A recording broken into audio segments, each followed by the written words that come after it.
To the entire World Teacher YouTube channel. I am Shafi. Dear speaker and listeners. Today we presenting an interesting and amazing story. Puppies for sale. Which may bring positive changes in your life and behavior. So don't miss a single line. The stories is very short and interesting and amazing to enjoy. Read by screen or listen by voice. Puppies for sale. A farmer had some puppies he needed to sell. He painted a sign advertising the pups and set about nailing it to a post on the edge of his yard. As he was driving the last nail into the post, he felt a tug on his overalls. He looked down into the eyes of a little boy. "Mister," he said, "I want to buy one of your puppies." "Well," said the farmer, as he rubbed the sweat off the back of his neck, "these puppies come from fine parents and cost a good deal of money." The boy dropped his head for a moment. Then reaching deep into his pocket, he pulled out a handful of change and held it up to the farmer. "I've got 39 cents. Is that enough to take a look?" "Sure," said the farmer. And with that he let out a whistle. "Here, Dolly," he called. Out from the doghouse and down the ramp ran Dolly, followed by 4 little balls of fur. The little boy pressed his face against the chain-link fence. His eyes danced with delight.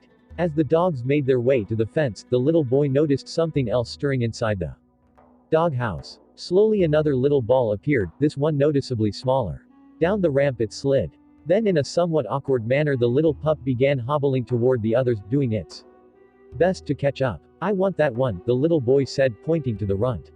The farmer knelt down at the boy's side and said, "Son, you don't want that puppy. He will never be able to run and play with you like these other dogs would." With that the little boy stepped back from the fence, reached down, and began rolling up one leg of his trousers.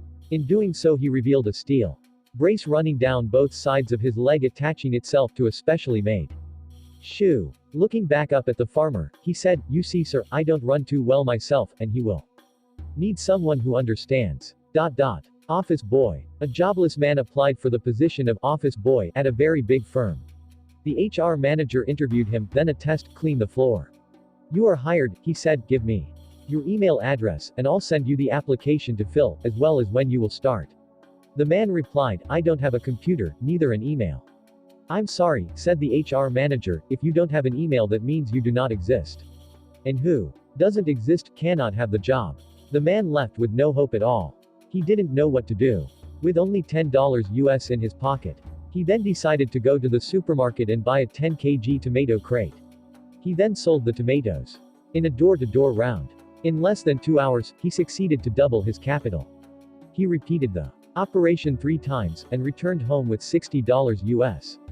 The man realized that he can survive by this way, and started to go every day earlier, and return late. Thus, his money doubles or triples every day. Shortly later, he bought a cart, then a truck, and then he had his own fleet of delivery vehicles. 5 years later, the man is one of the biggest food retailers in the US. He started to plan his family's future, and decided to have a life insurance. He called an insurance broker, and chooses a protection plan. When the conversation was concluded, the broker asked him his email. The man replied, "I don't have an email." The broker replied curiously, "You don't have an email, and yet have succeeded to build an empire. Do you imagine what you could have been if you had an email?" The man thought for a while, and replied, "An office boy." The moral of this story. 1. Internet is not the solution to your life.